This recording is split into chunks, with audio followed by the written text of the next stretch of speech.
प्रिय विद्यार्थी मित्रांनो, महाराष्ट्र मीडियाच्या या शैक्षणिक यूट्यूब चॅनलवर तुमच्या सर्वांचं पुन्हा एकदा मनापासून स्वागत आहे।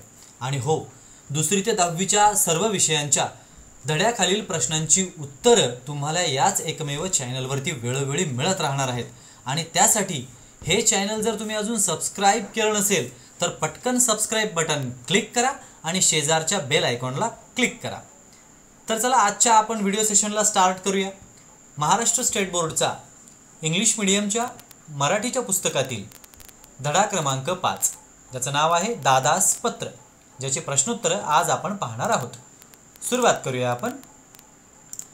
खालील प्रश्नांची 1 ते 2 वाक्यांत उत्तरे लिहा। प्रश्न अ, विद्यार्थ्यांनी अभयारण्यात सहलीला जाण्याचा हट्ट का धरला? ज्याचं उत्तर आहे जानेवारी महिन्यात विज्ञान केंद्रातर्फे शाळेत पक्ष्यांसंबंधीची चित्रफीत दाखवली होती। ती पाहून विद्यार्थ्यांनी अभयारण्यात सहलीला जाण्याचा हट्ट धरला। आता हो, हा व्हिडिओ पाहत असताना तुम्हाला याची उत्तरं वहीत लिहून घ्यायची आहेत, तेव्हा व्हिडिओ वेळोवेळी थांबवून तुम्ही याची उत्तरं वहीत लिहून घेऊ शकता। आपण जाऊया पुढच्या प्रश्नाकडे। प्रश्न आ,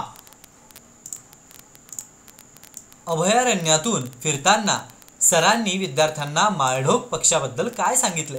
ज्याचं उत्तर आहे अभयारण्यातून फिरत असताना सरांनी विद्यार्थ्यांना सांगितले की भारतातून नष्ट होण्याच्या मार्गावर असलेल्या माळढोक या अत्यंत देखण्या पक्षाला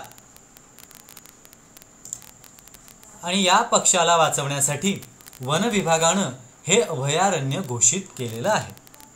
पुढच्या प्रश्नाकडे आपण जाणार आहोत। तो आहे एक उपक्रम।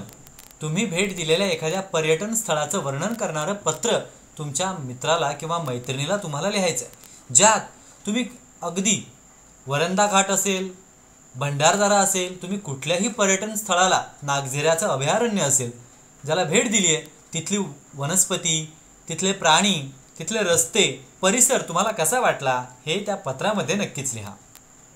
प्रश्न क्रमांक 1, खालील चौकोनांतील अक्षरांमध्ये क्रियाविशेषण अव्यय लपलेले आहेत। उभ्या आडव्या तिरप्या पद्धतीने ती अक्षरं घेऊन क्रियाविशेषण अव्यय बनवलेल्या या जागेत आपल्याला ती लिहायची।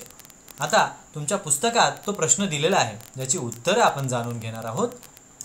हळू, काही, आज, तिकडे, थोडासा, मोजके, तसा, वर, जरा, खाली, अनेक, तर अशा पद्धतीची क्रियाविशेषण अव्यय या ठिकाणी आपल्याला मिळतील।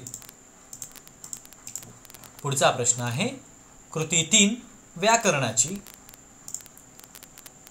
प्रश्न 1, समानार्थी शब्द लिहा।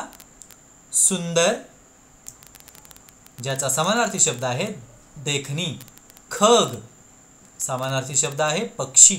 जंगल, ज्याचा समानार्थी शब्द आहे वन। सखा म्हणजेच मित्र। वचन बदला। वन म्हणजे काय? एक वचन। वने, गाव, गावे, किडे अनेक वचन आहे। किडा एक वचन। पक्षी एक वचनही तेच आणि पक्षी अनेक वचनही तेच। अशा पद्धतीने आपण हा लेसन या ठिकाणी पूर्ण केलेला आहे। परत भेटूया पुढच्या व्हिडिओ सेशन्समध्ये। आणि महाराष्ट्र मीडिया या चॅनलला तुम्ही सबस्क्राइब करा, तुमच्या मित्रांना शेअर करा, तुमच्या नातेवाईकांना पाठवा। हे शैक्षणिक चॅनल तुमच्यासाठी एक शैक्षणिक चळवळ आहे आणि तुम्ही सर्व यातले सन्माननीय सदस्य आहात। तर परत भेटत राहूया नवनवीन शैक्षणिक व्हिडिओजमध्ये। तोपर्यंत काळजी घ्या। Good bye.